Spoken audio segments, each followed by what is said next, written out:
Պարոն Պետրոսյան, ձեր տարիքն ասեք, այս հարցը այս տաղավարում առաջիններից է հնչում եւ պատմեք ձեր անցյալի մասին, մարդիկ, որ ձեզ չեն ճանաչում, ինչպես ճանաչեն ձեզ, ինչպես կներկայացնեք ձեզ։ Մայիսի 1-ին լրացավ իմ 75 տարին։ Դա բանի մասին ես չեմ կարող խոսել, ու չեմ սիրում իմ մասին խոսել։ Ձեր կենսագրությունն էլ ոչ միտեղ չգտա։ Ես իմ գործերի մասին, իմ կենսագրության մասին ոչ միտեղ չեկել գտնի։ Դեռ ես չեմ սիրում դա։ 92 թվականին ես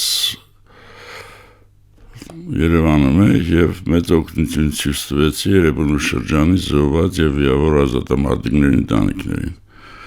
Մի անգամ տելևիզորով ցույց տվեցին, ես գնացի, խնդրեցի, որ այլ ցույց չտան։ Ինչու՞։ Դա ես չեմ սիրում։ Գիտեք ոնց է,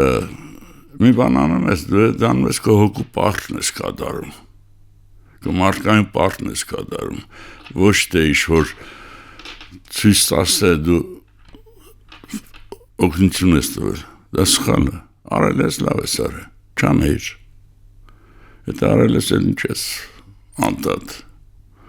բացատրում, որ կեզ տեսնեն, ես չեմ սիրում դենց բան։ Մասնագիտությամբ դուք որտեղ եք սովորել, ինչ եք աշխատել ձեր կյանքի ընթացքում։ Ես սովորել եմ Բաշկիրիայում, ԲԳ-ում, ինժեներ մեխանիկ եմ, աշխատել եմ տարբեր բնակավարներում, շատ տարբեր բնակավարներում, ոչ մասնագիտական, աշխատել եմ Ռուսաստանում, ապրել եմ Ռուսաստանում, Կույբիշևում, այսինքն Բաշկիրյանն է Ռուսաստան։ Կույբիշևում եմ ապրել, դեն ժամանակաշրջանում խորհրդային տարիներին նկատի ունեք։ Հատա խորհրդային տարիներն եմ ավարտել։ Ժամանակաշրջանում գոյություն ուներ հասկացողություն ցեխ ունենալը։ Ունեցել եմ տարբեր տեսակի արտադրություններ։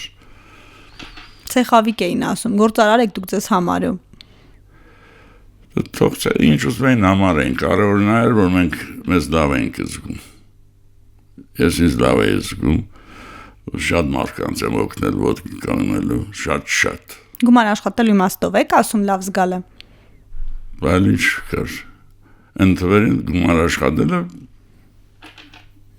լավ էր։ Եթե ես գումար աշխատած չլինեի, ոնց էի ժողովրդին օգնում։ Հնարավոր բան չէր։ Այդ դեպքում ես կարողացա օգնել որոշ մարդկանց, իսկ իմ ընկերության մեջ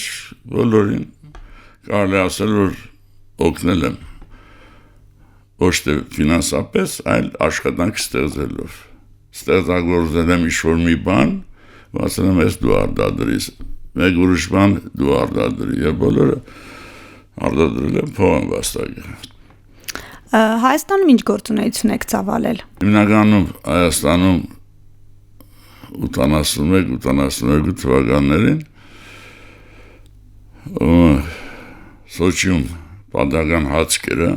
ու պատահեց, որ ընդ վաճառում են ռեստորանում լոր։ Անմիջապես թողել եմ հանգիստս, հետ եմ վերադարձել Հայաստան ու սկսել եմ զբաղվել լորի արդյունաբերությամբ։ Շատ կարճ ժամանակում 3-4 ամսվա ընթացքում արդեն տեղադրեցի փոքր ֆաբրիկա, լորաբույծություն ներմուծեցի Հայաստան, մինչև ազատվել եմ դից։ Երբ եք դուրս եկել, հիմա եթե չեմ սխալվում, Հայաստանում չեք ապրում, երբ եք դուրս եկել Հայաստանից։ 92 թվականին։ Եվ այլևս չեք վերադարձել միայն որպես տուրիստ, թե գործունեություն այստեղ եք ծավալում։ Չէ, ես ամեն տարի եմ գալիս։ Ես տարիներ անգամ եմ գալիս անգամ։ Պատահում է 3 չեմ կարող չգալ։ Ես երկրի շատ եմ սիրում։ Եվ երկրն եմ սիրում, եւ իմ ազգին եմ սիրում, եւ ամեն ինչ եմ սիրում այս երկրից։ Արցախյան պատերազմի տարիներին առաջին, եթե կարելի այդպես ասենք, եւ 20 թվականին որտեղ էիք, ինչով եք զբաղվում։ Ես Հայաստանում։ Երբ սկսվել է, ես տրել եմ Հայաստան, եկել եմ։ վերջի պատերազմներն ենք ես է տղասել, եկել ենք, որպեսզի հարգեղած դեպքում մենք գնանք կռվի։ Ինչ հոբի ունեք։ Զբաղվել գիտությամբ, միայն գիտություն, ստեղծագործել։ Ձեր առօրյան ինչպես է անցնում, օրվա գրաֆիկ, մարզվում եք, սննդակարգ, ինչպես եք փորձում նաև բացի միտքը, բացի ստեղծագործ միտքը, նաև մարմինն էլ ֆիզիկապես ակտիվ պահել, որպեսզի մնանք ձեր ասած առաջին շնչառության մեջ։ Սննդակարգի մասին ասեմ, ես շատ քիչ ուտող եմ, ուտում եմ ոչ ամեն ինչ։ Որ շատ եմ օգտագործում, դա սուրճն է, շատ եմ օգտագործում սուրճ, իսկ ֆիզիկապես քայլում եմ առավոտները, տանը ունեմ ֆիզկուտ զալ, 6-7 հատ մեքենա է դրված, դա ինչ հանդբավան։ Մարզում եք ամեն դեպքում առողջ ապրելակերպ։ Ոչ ամեն օր պարտադիր մեր գուժամ, երբ որ զգում եմ, որ թուլանում եմ, գնում մարզում գալիս։ Ինչն է ձեզ ուժ տալիս այս կյանքում, գուցե թորները, գուցե զավակները, գուցե մեծ սերը, ով է ձեզ հավատում, ասում են ամեն հաջողակ տղամարդու թիկունքում կին է կանգնած, ձեր թիկունքում կողքերը ովքեր են կանգնած։ Իմ թիկունքում կանգնած են իմ հարազատները, այսինքն հարազատ ասելով ընտանիքը։ Ես ուրախանում եմ իմ թորնիկներով, իմ հրաշքներով։ Ամեն օր զանգահարում եմ, իրանք են զանգահարում, պապի ուրես։ Կնոջս հետ ամեն օր խոսում եմ, երկու անգամ հենց աշկերս բացվում, քանի որ 12 ժամվա տարբերություն է, հենց աշկերս բացվում, անմիջապես իրեն եմ զանգահարում։ 18 տարեկան լինեի 20, ինչ խորհուրդ կտայիք ինքներդ ձեզ, որ կարող է նաև պիտանի լինել այսօրվա երիտասարդներին, նաև մեզ։ Ասեմ, եթե ես լինեի 18 տարեկան,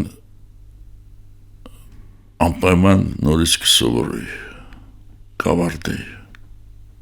Ինչ ուղղությամբ։ Ամեն մարդ պետք է սիրի այդ ուղղությունը։ Ես 13 տարեկանից մեխանիկայի մեջ եմ։ 12-13 տարեկանից մոտոցիկլետներ էի քանդում, հավաքում, սպորտով էի պարապում, մոտո նստումներին էի մասնակցում։ Մարդը կա բժշկությունից, մարդ կա աջունից է վախենում, պետք են կորոշի ընտրի, բայց որ սովորելը պարտադիր էր եւ լավ սովորել, ոչ թե իմիջիալից։ Այնպես սովորել, որ ուղեղի մեջ մնա մինչև իրան խորցերություն իրեն սովորվածը, որ չմոռանա։ Քիչ սովորելը ձեր դեպքում ձեզ այդ պակասությունը զգացել եք կյանքի ընթացքում։ Այո, զգացել եմ, հիմա էլ եմ զգում։ Մարդ պետք է միայն լեննը, երևի դա իրան խոսքերն է։ Սովորել։ Այո, լեննը այդ մի խոսքը, որ բանասում սովորել, բայց… Այս տաղավարում այդ խոսքեր շատ են հնչում ի դեպ։ Չէ, ես չեմ հավատում, որ դա ինքն ասե, բայց իրան անունից ենք մենք լսել։ Ես որ սովորելը պետք է։ Երիտասարդներին ոչ թե խորհուրդ եմ տալիս, խնդրում եմ, սովորեք։ Պարոն Պետրոսյան, հիմա կա հասկացություն աշխարհում lifelong learning-ը, lifelong learner-ը։ Դուք նաև որ ստեղծում եք, դուք հիմա էլ հնարավորություն եք։ Այսօր աշխարհում ամեն րոպե, ամեն վայրկյան բոլորս ամեն ինչ կարող ենք սովորել, դառն է այդպեսին։ Դուք հիմա սովորում եք, թե ոչ։ Ես վերջի 25 տարվա ընթացքում երևի սուտ չասեմ, այնքան եմ մեխանիկան կարտացել, երևի հավասար էր դա մի 5 անգամ ավելի կրթություն ստանալու։ Կարդում էի չէի կարողանում գտնել մի ծայր, որ բռնե ու այդ ծայրով շարունակե իմ նորարարության համար։ Սա նույնն է, բոլորը։ Նախադասությունները, բարեր, դիսերտացիա գրողներին կարդացել են պրոֆեսորին, համարյա բոլորը նույնն են գրում։ Դամարել ինչ սովորեմ։ Ձեր սխալների վրա եք գործում եք սովորել հարսել արդյունքի, փորձում գործնականի մեջ։ Այո, ես որ ինչի հասա, դա իմ քրդաջան աշխատանքներ եւ իմ ուղեղի վստահությունը, որ ես պետք է հասնեմ։ Հավատը նաև ձեր ուժերի նկատմամբ։ Երևի հավատքը շատ ունեի, որովհետև մի բանաձև կար ամերիկյան բանով եմ ասում այդ բանաձևը ինչի հավասար ուժը, քաշող ուժը ոնց է ստեղծվում եւ բանաձևը ինչի հավասար ձիաուժը բանաձևները որ կարդում ես ու փորձարկում ես մաթեմատիկական հաշվարկներով երբ որ անում ես իմ մոտ ստացվում էր բայց ֆիզիկապես չէր ստացվում Ինձնից անում ենք հաշվարկում բայց ես միշտ ասում եմ ոնց սախերը թվաբանությունը չի փոխվում մաթեմատիկան չի փոխվում ստացվում է գալիս է նորմալ ձիաուժի ենք հասնում 5 կիլովատի բայց պաստորը չէր ստացվում այս էր ինձ ստիպում որ շատ աշխատեմ ավելի խորը մտածեմ պատճառները գտնեմ չստացվելու ինչու չի ստացվում Եվ գտակ այո եւ ես դրանով հբարտանում եմ